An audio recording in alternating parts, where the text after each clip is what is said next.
여러분들 혹시 예수님이 어디 계신 줄 아십니까? 네, 마음속에 계십니까? 제가 찬송을 부르다 보니까 예수님께서 전북 1위에 계신 것 같습니다. 왜 이게 무슨 뚱딴지 같은 소리냐라고 하면 제가 노래를 잘 못 부르는데 제가 불러볼게요. 오라 오라 방황치 말고 오라 죄 있는 자들아 어디로 오라고요? 이리로 오라. 좀 약간 지금 갑분사 분위기인데 한 번만 더 들어보십시오. 자, 이 한 곡만 아닙니다 지금. 자, 피난처 있으니 환난을 당한 자 어디로 오라고요? 이리 오라로 또 이야기합니다. 또 한 가지 또 더 있습니다. 또 우리 성탄절 날 크리스마스 때 많이 부르는 찬양인데요. 참 반가운 성도여 다 이리 와서 베들레헴에 여러분들 지금 굉장히 분위기가 싸해졌는데 근데 웃는 것은 좋지만 비웃는 것은 몸에 굉장히 해롭습니다. 지금 조금 이제 풀어드리려고 제가 이렇게 말씀을 드렸는데 전라북도 1위뿐만 아니라 예수님이 저희들 마음속에 있는 줄 믿으시기를 바랍니다. 오늘 제목을 보고 조금 여러분들이 의아해 하시는 분들도 계실 겁니다. 커피, 콜라, 도대체 이게 무슨 말인가 이렇게 생각하시는 분들이 계실 것 같은데 오늘 이 설교의 제목을 이렇게 붙인 이유는 설교 중간에 공개하도록 하겠습니다. 그렇기 때문에 여러분들이 집중해서 여러분들 설교를 잘 들어주시기를 부탁드리겠습니다. 근데 우리가 인생을 마라톤에 비유를 합니다. 맞죠? 그래서 인생을 살다가 보면은 힘이 들기도 하고 그다음에 우여곡절 변수가 많이 생기기도 합니다. 근데 올림픽의 꽃이 여러분들 무슨 경기일까요? 마라톤입니다. 마라톤으로부터 시작된 거 여러분들 알고 계시죠? 마라톤의 총 길이가 여러분들 몇 킬로입니까? 42.19. 네, 잘 알고 계신데요. 그런데 여러분들 함교에서 이 함께하는 교회에서 이 42.195km가 어느 정도 될까요, 여러분들? 제가 그래서 열심히 직접 뛰어서 제가 가 보려고 했지만 요즘에 워낙 이게 좋은 시스템이 있어서 네이버의 지도의 힘을 발휘를 했습니다. 함교를 출발하여서 금정 스폰 방면으로 가서 금정 IC로 가면은 두 갈래 길이 나옵니다. 맞죠? 창원으로 가는 방면과 기장으로 가는 방면이 나옵니다. 창원으로 쭉 가서 그 부산 외곽순환도로 끝 지점인 여러분들 어느 휴게소가 나옵니까? 여러분들 진영 휴게소가 나옵니다. 진영 휴게소 그 지점이 약 43km 되는 지점입니다. 대충 이제 느낌이 오시죠?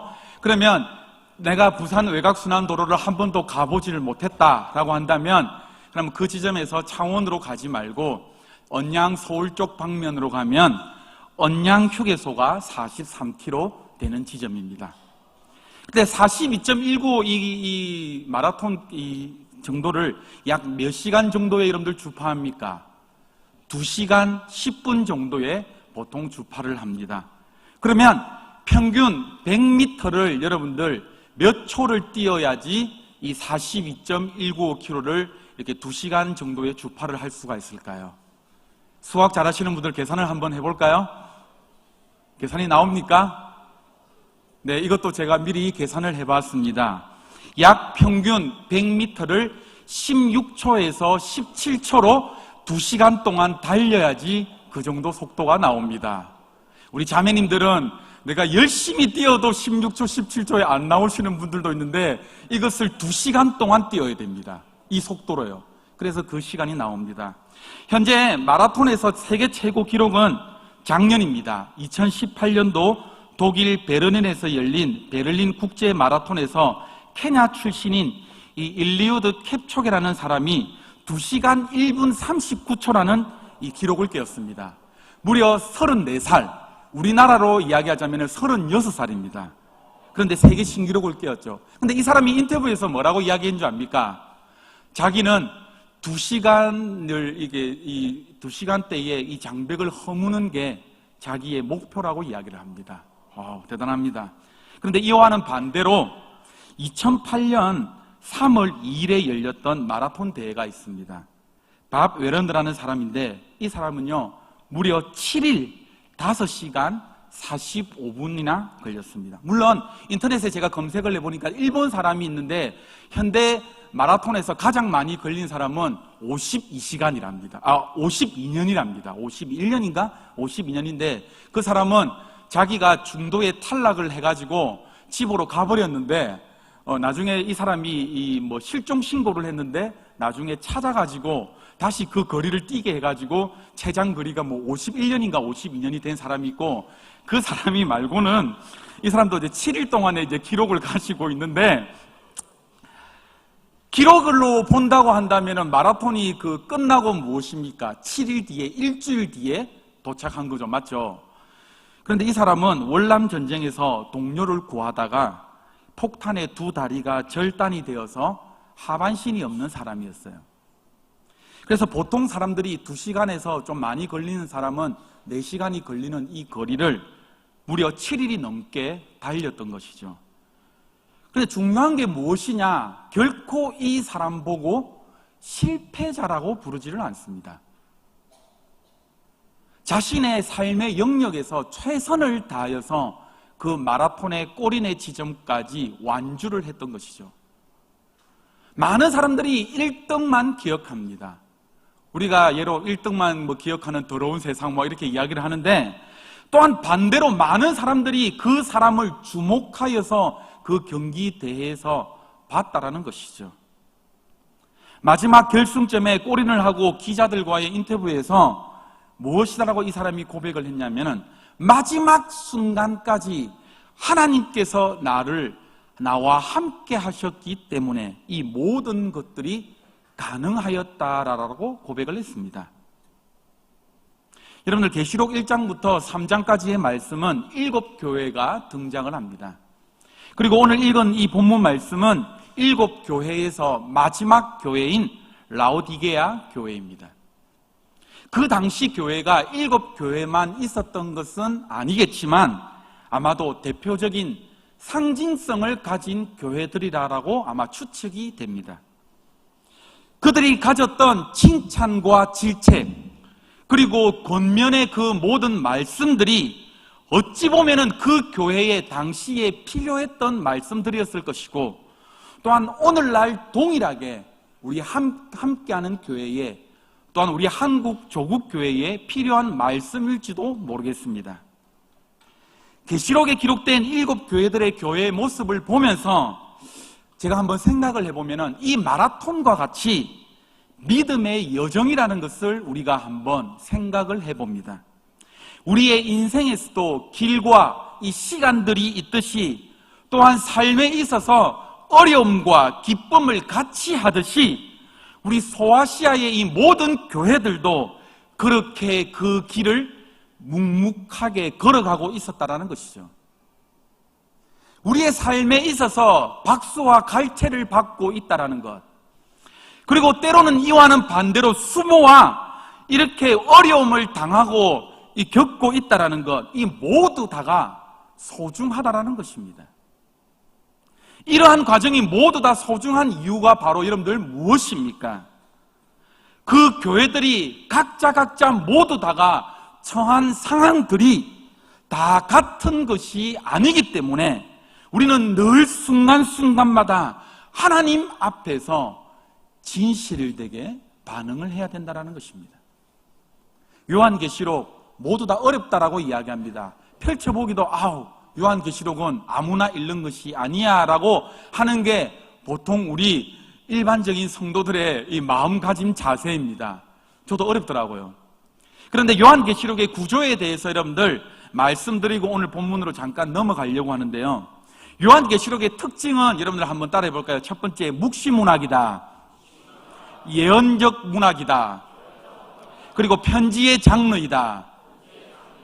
언젠가는 요한계시록을 저희 교회도 풀 날이 오겠죠. 맞죠? 그런데 이 세 가지의 장르를 여러분들 염두에 두고 여러분들이 읽으셔야 됩니다. 그래서 요한계시록을 잘 이해하기 위해서는 그 당시의 묵시문헌이라는 것은 예전에 선지자들로 통하여서 하나님께서 예언되고 감추어 놓은 비밀을 이런 것들을 뜻합니다.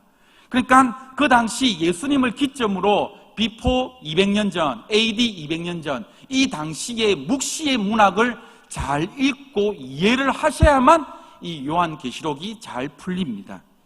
그리고 초대교회 당시 경제, 정치, 사회, 문화, 종교 이런 역사적인 배경을 알아야지만 이 요한계시록이 잘 이해가 된다는 것이죠.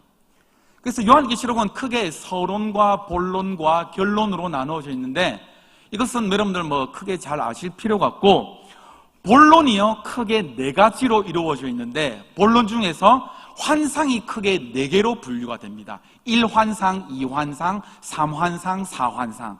그런데 1환상은 2장부터 3장까지 오늘 저희들이 읽은 7개의 교회가 나타나는 거고, 그 다음에 제2환상은 4장부터 16장까지가 나오는데 7인, 7나팔, 7대정 모두 7 시리즈가 007 시리즈가 아니고 7 시리즈가 이 장에 모두 다 나와 있습니다.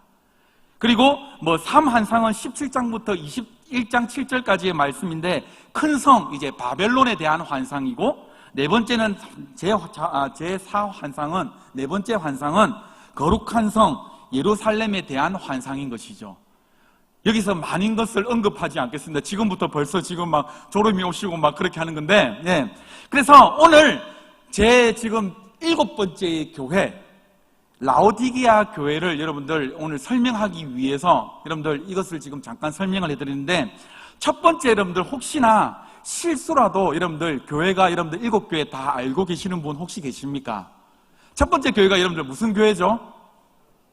오늘 지난주 이틀 전에 담임 목사님께서 금요 철회하실 때에 그 교회를 언급하셨는데, 첫사랑을 잃어버린 교회 무슨 교회입니까? 예, 에베소 교회입니다. 두 번째 교회는요, 서머나 교회, 핍박을 받은 교회입니다. 폴리갑을 생각하면 정말로 칭찬만 있었던 교회죠. 자, 그 다음에 무엇입니까? 버가모 교회입니다. 니골라당, 세속화된 교회이죠. 발람의 당을 이야기를 하고 있습니다. 그리고 어떤 교회입니까? 두아디라 교회입니다. 타협하는 교회였죠. 악한 선지자 이세벨이 득세를 하는 교회였습니다. 그리고 또 어떤 교회입니까? 사대 교회입니다. 살아있는 것 같지만 어떤 교회라고요? 죽은 교회였습니다. 그리고요, 6번째는요, 빌라델비아 교회입니다. 적은 능력을 가지고도 충성을 다해서 섬겼던 교회. 그 다음에 어떤 교회입니까? 마지막으로 오늘 라오디게아 교회입니다. 네, 부요하나 가난한 교회입니다. 그래서 첫 글자만, 저도 이제 신대원 입학 때 계속해서 이것들을 외우고자 하는데 에서버두 사빌라 이렇게 외우면 됩니다. 에서버두 사빌라. 예. 지도를 한번 펼쳐볼까요? 우리 에베소가 어느 지역에 있는가 한번. 자, 지금 보이십니까? 파란색 글씨로 혹시 보이세요? 파무칼레라라고 혹시 보이십니까? 그 밑에 라오디게아라고 보이는데 터키 지방에 있습니다. 그래서 여러분들 라오디게아 교회가 저 정도 위치에 있다라고 생각을 하시고, 아테네, 고린도 저쪽에 이탈리아고, 여러분들 이렇게 하시면 여러분들 계속해서 우리 사도행전과 이렇게 사도행전을 했기 때문에 이렇게 딱 지도를 펼치시면 어딘 줄 여러분들 아셔야 됩니다. 자, 이제는 지도를 접어주셔도 됩니다. 자, 오늘은 그래서 7교회 중 가장 마지막 교회인 라오디게아 교회에 대한 말씀인데, 오늘 본문 14절을 먼저 말씀을 보면은 이 라오디게아 교회에 찾아오신 이 주님을 발견을 할 수가 있습니다. 우리 14절 말씀을 다시 한 번 더 읽어보시겠습니다. 14절 말씀입니다. 시작.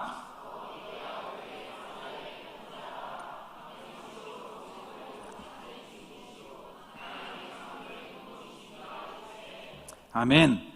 자, 라오디게아에 찾아오신 주님이 어떤 분이십니까? 어떤 분이세요? 편지하라. 첫 번째 뭐라고 말씀하고 계십니까? 아멘이시요. 그 다음에 또요, 충성되고 참된 증인이다라고 이야기하십니다. 여러분들 아멘 여러분들 많이 하시죠? 안 하세요? 예수님 이름으로 기도합니다. 못합니까? 아멘. 그리고 우리 담임 목사님께서 항상 말씀을 하실 때에 여러분들 아멘이라고 여러분들 화답을 하시죠. 맞죠? 그런데 그 뜻이 여러분들 어떤 뜻입니까? 실로 그 뜻이 어떻게 된다고요? 이루어지기를 원합니다. 목사님의 하신 말씀이 저도 동의가 되고 그 말씀이 그대로 이루어지기를 원합니다라고 고백하는 게 여러분들 무엇입니까? 아멘입니다. 그러면 여러분들 충성되고 참된 증인, 여러분들 이 말씀은 또한 어떤 말입니까? 주님께서 하신 말씀이 어떻게 된다라고요? 그대로 이루어지실 것이다라고요. 바로 약속의 말씀인과 동시에 심판의 경고의 메시지인 것이죠. 아멘이시고 충성이신 이 그리스도가, 내가 약속의 보증이신 예수 그리스도가 지금 너희에게 반드시 이루어질 일을 이야기하는데 그 내용이 무엇이다 라고 지금 말씀하고 있는 겁니다. 15절 16절 말씀을 함께 한번 읽어보시겠습니다. 그 말씀이 과연 그 약속을 이루실 말씀이 무엇이냐? 15절 16절 말씀입니다. 시작.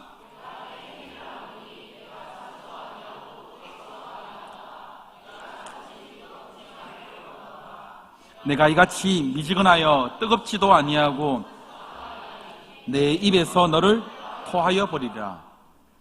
자, 여기서 우리가 굉장히 자주 들었던 말을 듣습니다. 맞죠?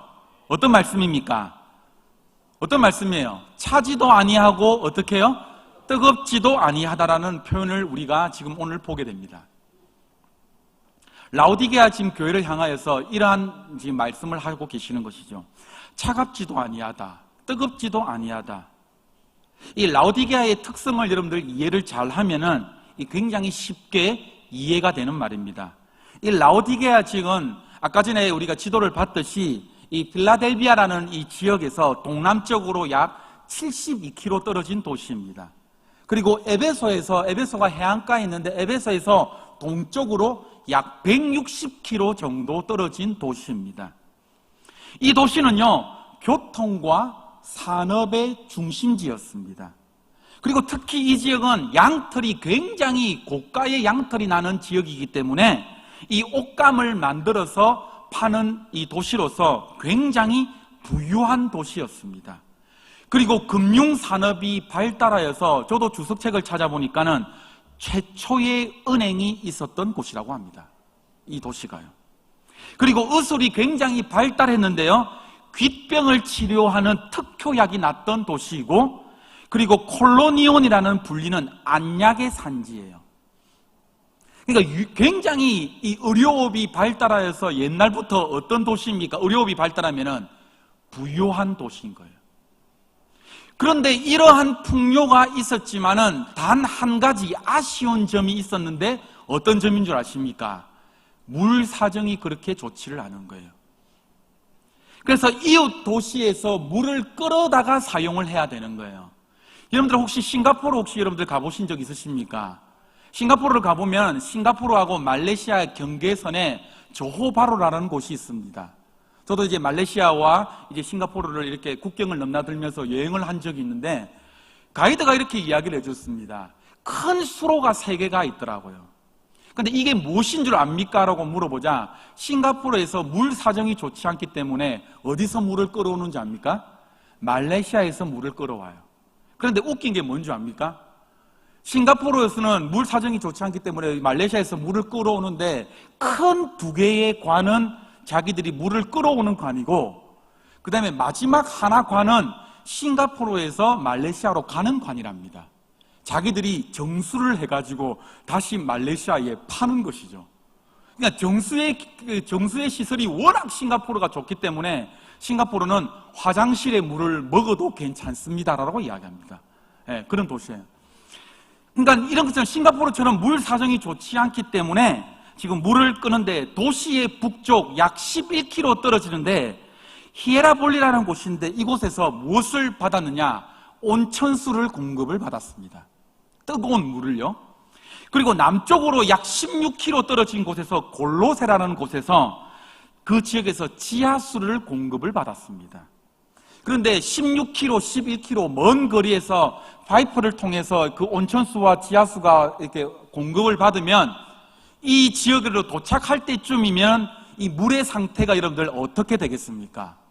뜨거운 온천수는 어떻게 되겠어요? 식어서 미지근하게 되겠죠.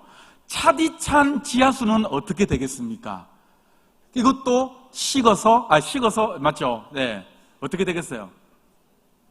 미지근한 물로 바뀌게 된다는 것이죠. 그래서 주님은 이런 지역적 특성이 있는 라오디게아 교회를 향하여서 말씀하시기를 뭐라고 말씀하시느냐? 차든지 뜨겁든지 그렇게 하라라고 이야기를 하시는 것이죠. 그러면 차든지 덥든지 뜨겁든지 이 뜻이 여러분들 과연 무슨 뜻일까요? 이 뜻이 무엇이 차가운 것이고 무엇이 뜨거운 것일까요? 여러분들 상상을 해보십시오. 뜨거운 것은 우리가 이해가 됩니다. 맞죠?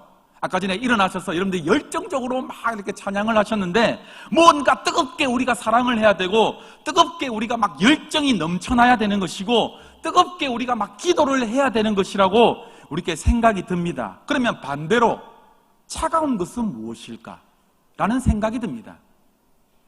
신앙생활을 하는 데 있어서 약간 냉소적이고 약간 미온적인 자세 이런 상태를 이야기하는 것일까라고 우리가 생각을 하기가 쉬운데 결론적으로부터 말씀을 드리면은 그게 아니다라고 말씀을 드립니다.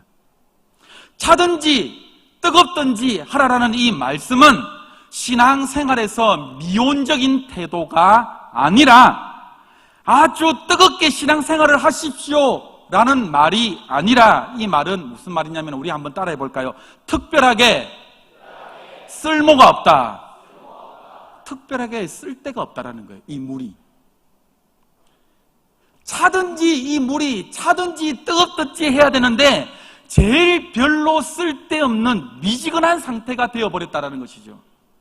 히에라볼리에서 공급받았던 그 온천수가 파이프를 통해서 뜨겁게 목욕물이 되어야 하는데 그 온천수가 식어버려서 목욕물로 사용되어 버리지를 못하고 그 다음에 시원한 지하수가 골로새에서 나오는 지하수가 시원한 음료수 사막 가운데에 시원한 음료수가 되어야 되는데 마시기가 꺼림칙한 밍밍한 그 음료수가 되어버렸다라는 것입니다.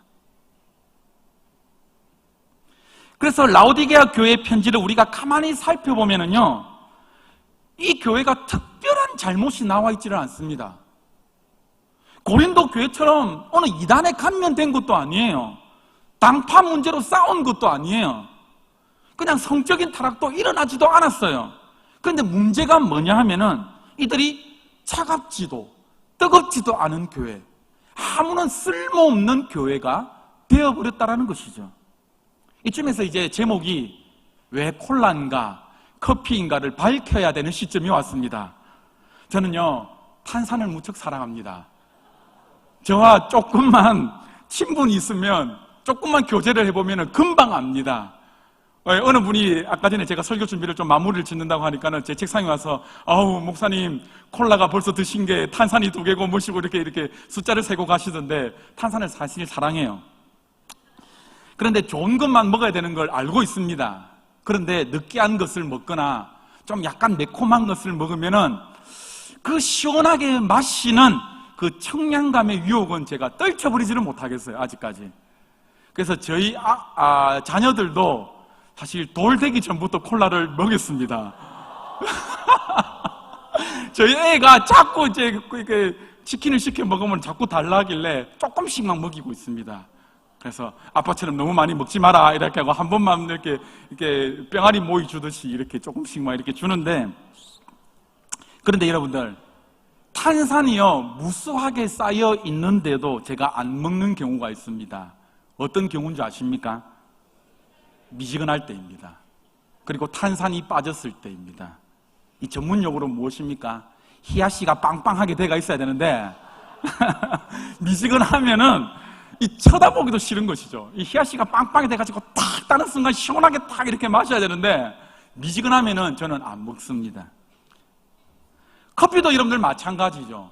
저는 식은 커피는 안 먹습니다. 뜨겁든지 차든지 해야 되는 것이죠. 그래서 오늘 제목을 어떻게 지었느냐 고민을 하다가 제목만이라도 기억하십시오라고 해가지고 제가 어떻게 지었다고요? 커피와 콜라라고 지었습니다. 여러분들 쓸모없는 김 빠진 상태의 콜라, 커피와 같은 그런 상태가 여러분들 어떤 상태입니까? 바로 라오디게아 교회의 상태라는 것이죠. 그래서 주님께서 말씀하십니다. 어떻게 하라고요? 차든지 뜨겁든지 해라라고 하는 것이죠. 즉 자신이 쓸모 있는 데 사용되어지기를 권고하고 있는 말씀이라는 것입니다. 자, 그런데 이런 라오디게아 교회를 향한 주님의 말씀이 있습니다. 16절 말씀을 한번 읽어보겠습니다. 16절 말씀입니다. 시작. 내 입에서 너를 토하여 버리리라. 내 입에서 어떻게 한다라고요? 너를 토하여 버리리라. 그런데 이 말이 한마디로 어떤 말입니까? 역겹다라는 말이에요. 주님이 라오디게아 교회를 향하여서 한마디로 하는 말이 너희들 역겹다. 너희들 보고 있으니 내가 구토가 날 지경이다. 이 말씀인 거예요. 너희들이 크고 부유하고 모든 것을 다 가진 것처럼 보이나 너희들이 몸만 불려가지고 이것도 저것도 아닌 이 상태, 이 라오디게아 교회를 향하여서 내가 토하여 버리리라. 아주 역겨운 상태다라고 말씀하고 있는 것이죠. 그런데 더 큰 문제가 있습니다. 그게 무슨 더 큰 문제냐? 차지도 덥지도 않은 게 지금 문제인데 더 큰 문제가 17절 말씀입니다. 함께 한번 읽어보시겠습니다. 시작.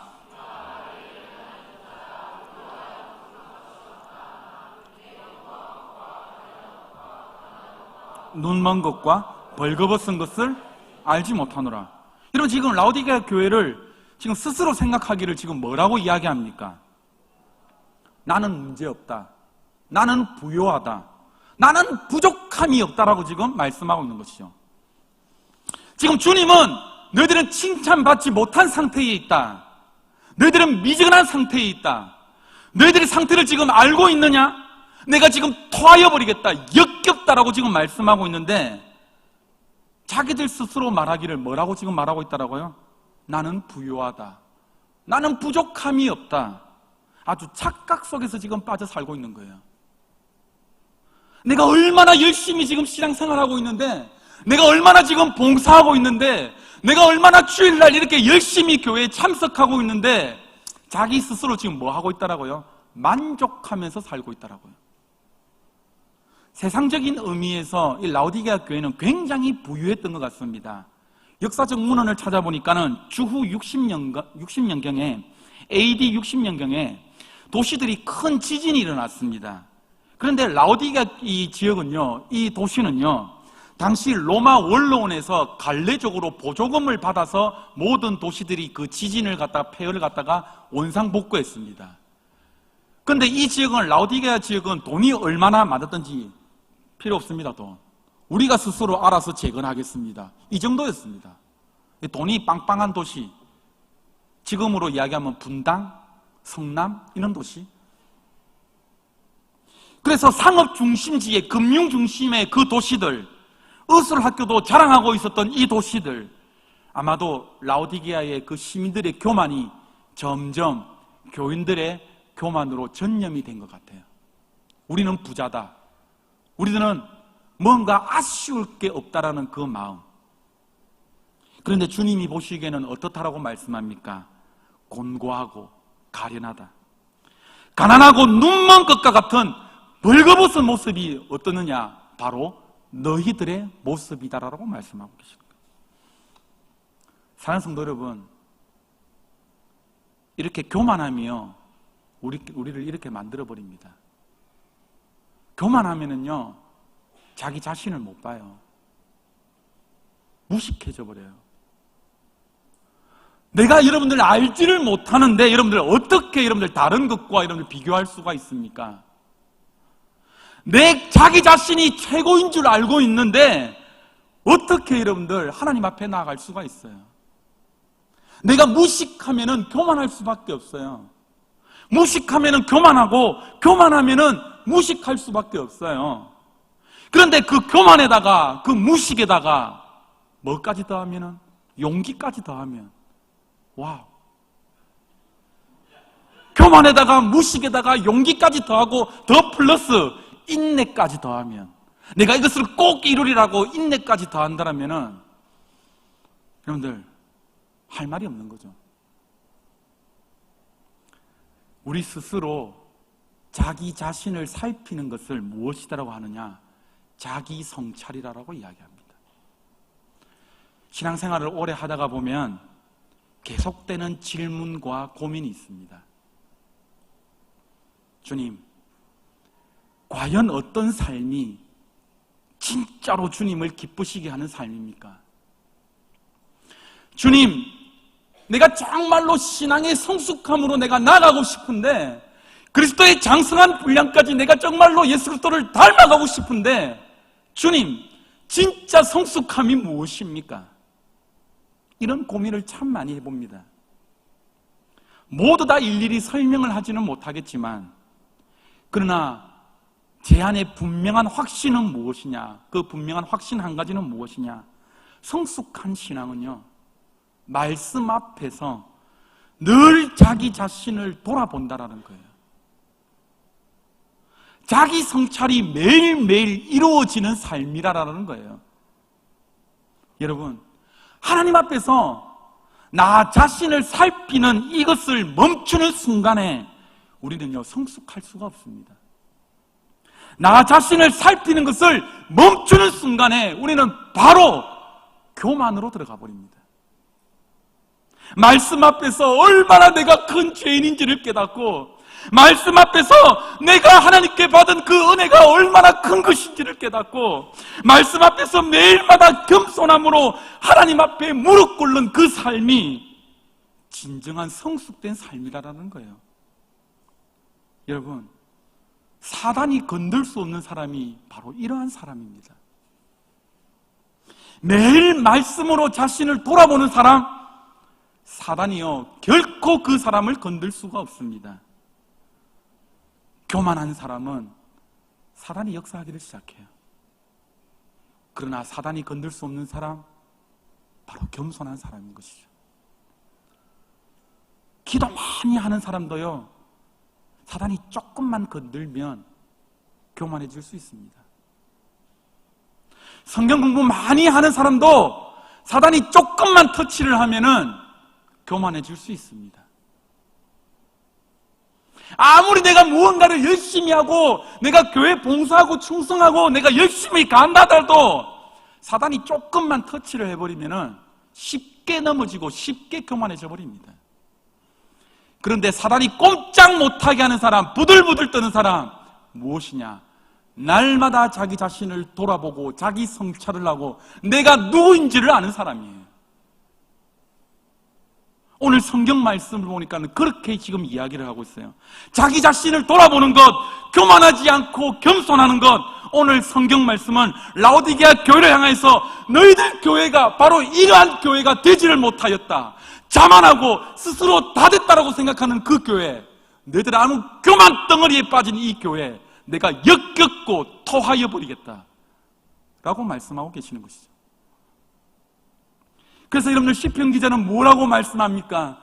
하나님, 주님, 내 영혼을 살펴주시옵소서, 나를 시험하여 주시옵소서, 나를 알아주시옵소서라고 고백하는 거예요. 내 속에 있는 것을 살펴주십시오. 혹시나 하나님, 내가 하나님과의 관계에 있어서 껄끄러운 게 있습니까? 내 속을 날마다 살펴주시옵소서. 그런데 우리가 조금만 나누면은요, 우리가 뭔가 다 된 것처럼 자꾸 우리 속에 뭐가 올라옵니까? 자꾸 올라와요. 자꾸 이 교만들이 올라요. 아, 이 정도 하면은 되지를 않았느냐. 저는요, 성경 공부 많이 하신 분들도 자기 자신을 살피지 못하는 경우를 많이 봤습니다. 기도 많이 하시는 분들도 자기 자신을 살피지 못하는 경우를 봤습니다. 도대체 무엇을 위해서 성경 공부를 하고 무엇을 위해서 기도를 하느냐는 말입니다. 하나님 앞에서 늘 자기 자신을 살피는 것, 내가 얼마나 곤고한 존재이고 내가 얼마나 큰 죄인이며 내가 얼마나 은혜 받은 자인지를 아는 것, 하나님 앞에서 나의 모습을 제대로 직시해야 되는 거예요. 이게 바로 겸손이며 바로 무엇입니까? 성숙함이라는 거예요. 여러분, 우리 삶에 아무런 문제가 없다라고요? 여러분들 그냥 편안하고 여러분들 잘 살고 계시다라고요? 뒤에 계신 어른들, 자녀들이 잘 공부 잘하고 잘 살고 계신다라고요? 그런데 주님께서 말씀하시는 걸 보니까는 그렇게 생각하는 게 비참한 삶이라고 말씀합니다. 영적으로 지금 치유받아야 되는데 전혀 모르고 있다라는 거예요. 나는 부자라, 부족한 것이 없다. 세상적으로는 그럴 줄을 모르겠습니다. 그런데 주님의 시각으로 봤을 때는 무엇입니까? 너무나도 불쌍한 사람들인 거예요. 여러분, 하나님께서 우리를 주목하여 보실 때는 무엇을 주목하여 보시는 것 같습니까? 오늘 17절 말씀 한번 봐보세요. 내 곤고한 것과 가련한 것과 가난한 것과 눈먼 것과 벌거벗은 것을 알지를 못한다. 영적인 상태를 주목하여 보신다라는 것을 아시기를 바랍니다. 관심 있게 보세요. 벌거벗은 것을 알지를 못하는도다. 벌거벗은 것, 아주 수치스러운 것이죠. 다른 사람들은 다 보고 있는데 내만 모르고 있는 거예요. 수치스러운 거예요. 이제 마지막으로 본문 18절과 20절 말씀을 읽으면서 말씀을 마무리 지으려고 합니다. 18절부터 20절 말씀입니다. 시작.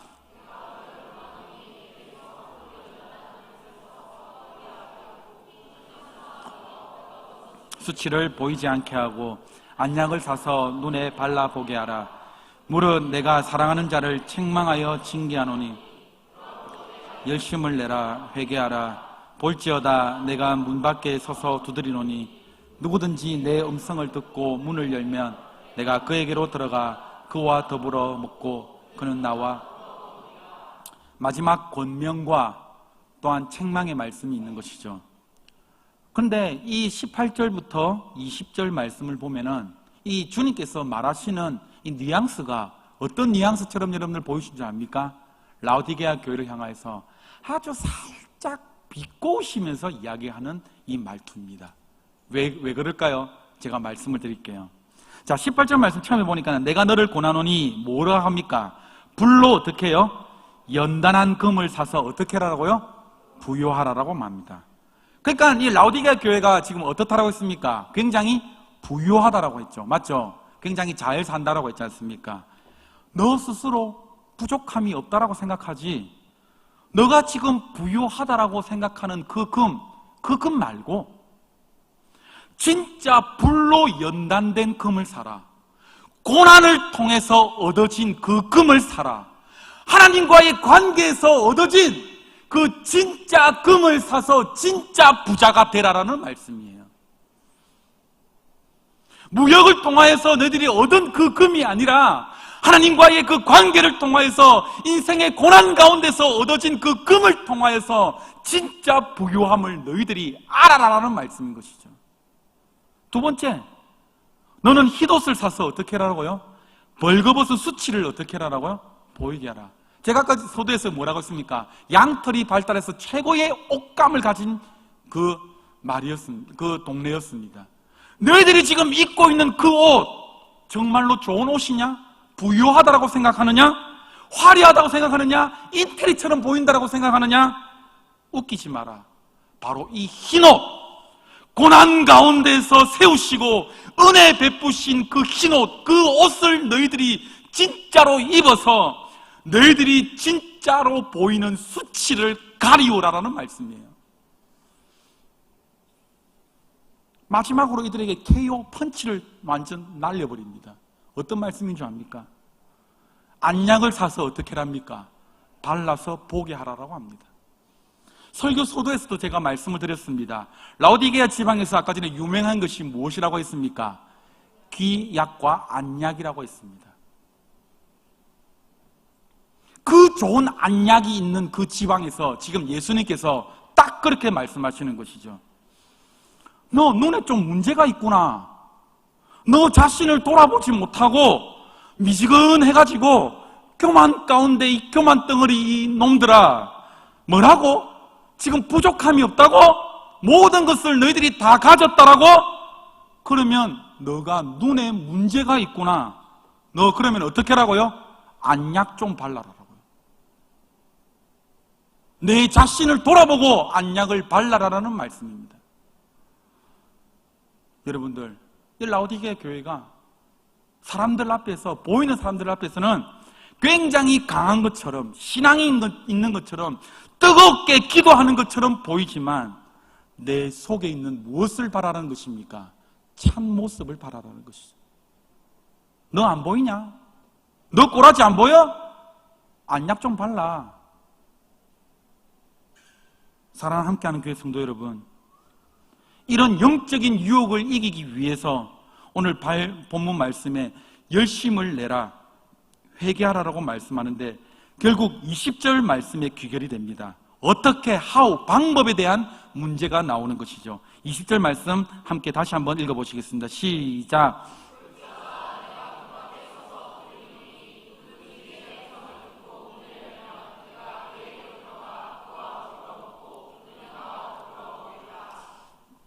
이 말씀은요, 보통 많은 교회에서 전도 축제 때 문을 두드리라, 마음의 문을 열고 영접하라, 이런 말씀인데, 사실 이 말씀은 안 믿는 성도들을 향해서 주신 말씀이 아니에요. 믿는 신자들을 향해서 주신 말씀이에요. 그런데 지금 보면은 여러분들이 주목해야 될 단어, 내 무엇을 듣고요? 음성을 듣고. 하나님의 음성을 듣는다는 게 여러분들 무엇일까요? 말씀에 근거하지 않는 은사, 열정, 이 성령의 역사는요, 인간이 얼마나 교만한지를 우리가 여러분들 아셔야 됩니다. 하나님의 말씀을 묵상하지 않는 이 지식이요, 얼마나 무서운지를 여러분들 아셔야 됩니다. 성경에 보면은 뭐라고 말씀합니까? 마태복음 7장에 나더러 주여 주여 하는 자마다 천국에 다 어떻게 해요? 들어가는 것이 아니다라고 말씀하죠. 여러분들 성경을 한번 읽어보십시오. 사단도 주여 주여 합니다. 문제가 무엇입니까? 주여 주여 하는 것이 아니라 무엇을, 누구를 주님으로 고백하느냐가 문제인 것입니다. 미지근하다, 애매모호하게 여러분들 주여라고 고백하는 것이죠. 주님의 음성을 듣고 문을 열면 이 말씀에 여러분들 주목하셔야 됩니다. 우리가 문을 열어야 하는 것은 누구의 음성을 듣고요? 바로 주님의 음성을 듣고 열어야 되는 것이죠. 여러분들 이 순간에도 여러분들 수많은 우리를 미혹해 하는 여러분들 음성이 여러분들 들리지 않으세요? 계속해서 여러분들이 수많은 미혹의 거리들의 음성들이 들려올 거예요. 그런데 우리가 크게 문을 열고 귀를 기울여야 되는 게 누구의 음성이라는 것입니까? 주님의 음성이라는 거예요. 또한 20절 말씀에 그와 더불어 먹고라는 단어입니다.